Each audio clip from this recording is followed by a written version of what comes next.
Welcome to the first cast of the day for the Go for StarCraft Monday Premium. I'm solo casting today, aka YOLO casting, as I do know it needs a lot of work. We have today two awesome players for me to start the day with, though. Spotted here in the upper right corner of Neoplanet S, it's none other than my Insanity's own Stardust. He's DreamHack champion and all-around really cool guy. And his opponent in the lower left, you know him well. It's our purple Terran. It's GoOdy. And I gotta say, GoOdy, for all his meching, for all the fact that everyone knows, like, oh, it's GoOdy, it's gonna be a long game, he plays really, really well. There's not a lot of players who can pull off the sort of long, drawn-out games he does, and one of the things I find most interesting about that is, because a lot of the players, like Stardust, for example, probably aren't used to playing, like, 50-minute long games, that's where GoOdy's wheelhouse starts kicking in. That's where his advantage comes through, where he is very used to those sorts of games. But Neoplanet S, TVP, it's a little bit difficult to get to that split map situation. If GoOdy's doing things right, he'll be able to harass Stardust a little bit. Granted, when you're mech, you can't exactly drop bio the same way you would in any other preferable situation, but it's always nice knowing that you can get in some Hellions, how that drops, all these wonderful, delicious things. Yeah, that's right, I'm solo casting, I can't just pass off, like... That is the worst part about duo casting. I know there's a lot of, like, the thing about casters out there, so this would be really cool story bro moments while we wait for players to get set up here. A lot of casters start their career solo casting, and then they get thrown into duo casting, and those cast with a friend or another caster. So for them, it's a lot less natural to have that sort of pass off, which is why sometimes players end up being a little bit awkward on screen. They're not players, but casters seem a little awkward when they're thrown into that duo cast role for the first time. I'm completely the opposite of that. I never solo cast until like a couple of months ago. I always had a partner. That's how I started getting into StarCraft 2. And so I've got this really bad habit I got to work on where I'll finish a sentence and leave it trailing off for my partner basically to pick up on that point or make a point of their own or an observation. So you'll often hear me be like, and then this is going to happen. And the silence is me waiting for someone to be like, yeah, I agree, or no, I disagree. This is really cool. Probably my number one thing I need to work on, but GoOdy gonna get up here in the base. Scouting a Protoss player this early does not tell you a lot, except for the one time when a Protoss player doesn't take that second gas, and that's because Stardust is going for the natural expansion. This is really great for Stardust, but really kind of not so great for GoOdy, because this doesn't tell the tech path, and that's the one thing you want to find out, but oh my god. We've got some straight up Zerg tactics going on here. Stardust won't even scout this! There's no reason for his probe to leave. This is actually really cool out of GoOdy. This will be in range of the Nexus. Mothership Core might come in, sure, but you can actually micro the SCV in and out of the bunker to dodge the hits, similar to like the spine crawlers you'll see in... Oh my god, is Stardust gonna miss this? Okay, no, he does see it. This is really awkward and weird, but kind of cool. Because if this SCV lives, get inside the bunker! Or hide. Yeah, the Mothership Core can't actually take this on. And we got more Marines streaming across the field. Another SCV. GoOdy has not started his expansion yet. So while this isn't an all-in, he is dedicating a large amount to ensuring that this Nexus gets taken down. But a really smart choice out of Stardust, he is going to cut off the reinforcements and limit what GoOdy can have in this bunker. One Marine, while for the time being unkillable, will also not take this Nexus down very quickly. I mean, as we see here, it's only chipped off about a quarter of the shields at this point. We got a Hellion coming around the other side. This will probably go right to the main, as the only Stalker and Mothership Core are walking across the field. And this is a little bit troublesome for GoOdy because you need... Well, actually, the Mothership Core took some damage. He's still going to need 3 Marines to deal with the Mothership Core, but the Stalker is going to be very problematic. Oh, never mind. He will not be problematic. In fact, the Stalker will be a joke as the Widowmine positions itself. This will one-shot either the Stalker or the Mothership Core. Gets the Stalker. And meanwhile, across the field, that Hellion in the mineral line starting to pick up some probes. It's got 4 kills, 5 kills under its belt at this point. GoOdy doing a large amount of damage for... What is it? A really low cost investment. How many workers was that total? 8 in total have been picked off this game. This one Marine is still chipping away at the Nexus. And of course, when you're inside a bunker, the Stalker doesn't have the range advantage over Marines that it typically does. And by having 2 SCVs here, GoOdy can repair himself and hide in the bunker if he absolutely needs to. And the reason I'm getting so GoOdy, like, excited about this is something I have never seen a player do versus Protoss before. Overcharge is thrown down. Gotta hide those SCVs though. No, he's just gonna retreat. So while this didn't do an insurmountable amount of damage, if we look at the resources lost, GoOdy, with salvaging the bunker, gets 75 resources back. Okay, he lost a Marine, he lost a Hellion, and he lost an SCV. All in all, not too bad for picking off a couple workers early on. It's not easy to harass a Protoss player when you play something like a mech style, and GoOdy actually managed to find a way to do it. That's so cool, I really like this, and the follow-up push he has is going to be really nice because the Photon Overcharge has been burned. There will not be a second overcharge for this force that GoOdy is currying across the map. Now, of course, this is only kind of a harass. You know, it's 2 Widow Mines, 4 Marines, very kind of standard drop, really.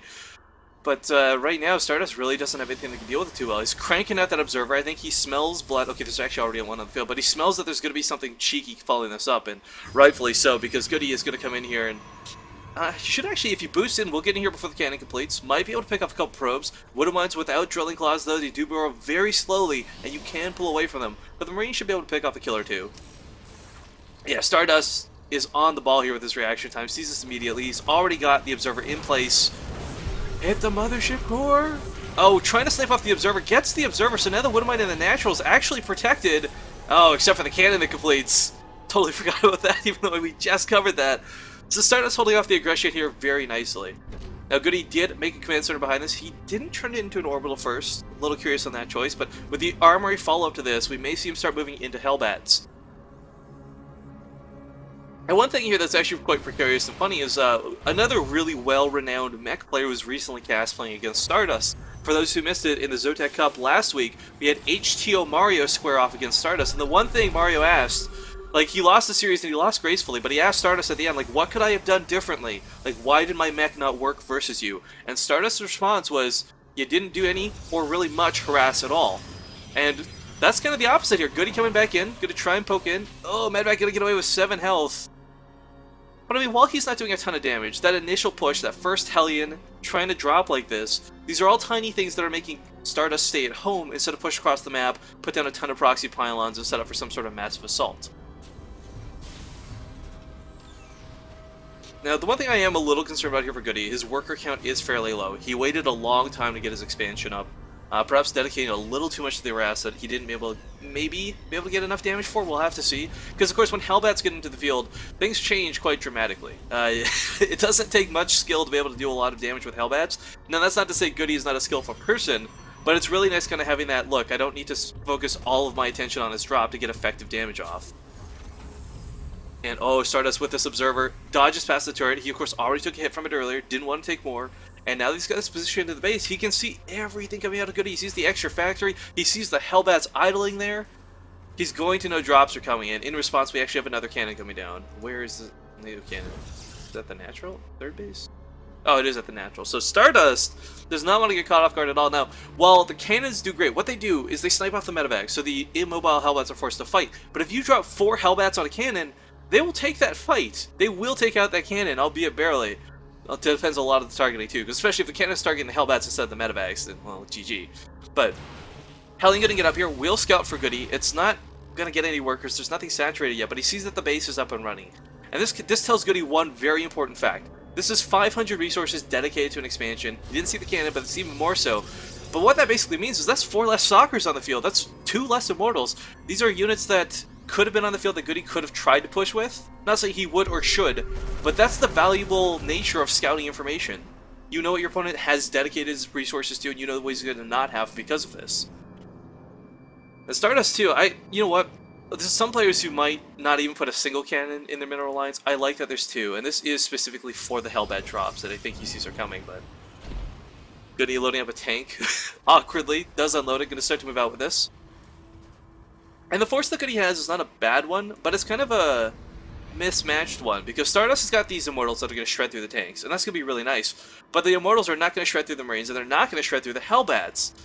And the Hellbats, of course, trade very effectively with pretty much everything that Stardust has on the field. I'm a little concerned, though. We got Drilling Claws on the way here. Drilling Claws, of course, really nice. Widow Mines, I feel very underutilized because they're so difficult to utilize against Protoss, but if you Burrow Claw... By the way, sorry, Tunneling Claws makes it so... Or Drilling Claws, rather. Makes it so you almost instantly burrow. It allows you to get on top of the Immortal, and because Widow Mines are spell damage, they ignore the Hardened Shield. And they do a ton of damage to that sort of mech force of Protoss, but a nice engagement does go down here. The Hellbats are actually choked in! This tank is so poorly positioned by GoOdy. He's actually killing a lot of his units by not allowing them to connect to the fight. Now, a couple Hellbats did come from the bottom of the ramp, but were taken out immediately. And GoOdy is now using these tanks to sort of zone out the Immortals. He's going to wait for the shields to regen and go back in for round 2, I feel. But the Nexus should fall. Oh, and let's... Yep. Stardust very tentative to go in here. He doesn't quite have enough for an overcharge. There we go. It does get popped off. And GoOdy is now going to actually take a lot of damage for this, but the Immortals being focused down here. I love this choice. Of course, the Zealots, the Sockers, they're replaced so quickly, but the Immortals, not so fast replaced. GoOdy gets out with one tank, but behind this, look at this. Stardust has thrown down yet another expansion. GoOdy is going to be in a very difficult position to play this off of two bases. He's trying to get his third up, but the problem is his production is really faltering. He did stint a lot of everything he had this game, delaying in that early harass. He's making up for it now. There's no question about that. He's throwing in his extra infrastructure. The supplies are even fairly even. But, I mean, when you have a Protoss player who's going to be on 3-3 way before GoOdy, those Zealot run-bys are ridiculous. Hellbats are great at dealing with them, but tanks are not. And of course, I do want to remind people, for those who may not be aware, this is still best of one. This is not best of three yet. So both of these players do have to play, to a degree, extra careful. It's kind of this weird mentality when it's best of one. Some players will play the super quote-unquote YOLO style, where they'll just be like, look, I'm going to be super aggressive, and I'll win or I'll lose. Doesn't matter, I'm going to try my best. GoOdy, though, is a player who, I feel no matter what situation he's in, he's going to play slow and smart. And versus Protoss, slow and smart, not always the best decision. I mean, look at the amount of Immortals that Stardust is cranking out. This is a large part because he knows that GoOdy plays mech. But GoOdy, if he gets some ghosts on the field, are going to wreck these Immortals. The range on the Immortals is great, but the siege tanks, of course, in siege mode are greater. They've got a massive amount of damage versus armored once they tear through those hardened shields. And again, these Widow Mines are going to be great for helping to deal with this. I think it's 135 to shields, units with shields, but they get like a bonus plus 30 for shields. But either way, it's a ton of damage, and of course, they ignore the hardened shield aspect. Lots of Archons here too. GoOdy, I feel, is really... if he doesn't get ghosts, his mech army is not going to stand a chance. Coming in with a Hellbat drop, gets distracted by the cannon, turns around to focus fire some of these probes, a couple getting caught, but really, a quick run by Stardust is going to maintain a lot of these probes. But oh no! That could have been so deadly if GoOdy had just gotten one more volley off. Oh, that was terrible. Of course, these are very low-cost investment harassments. Now, actually, Zealots warping in here in the lower part of the map. GoOdy has nothing here to defend this. The Hellbats are going to try and get over here in time, but the supply depot should go down. He's got no SCVs pulled to repair this. And Stardust going to tear right through this wall. Now, despite the Windmine, Zealots, of course, are very chunky, very beefy units. And does he actually have charge? He does have charge, so they're even better.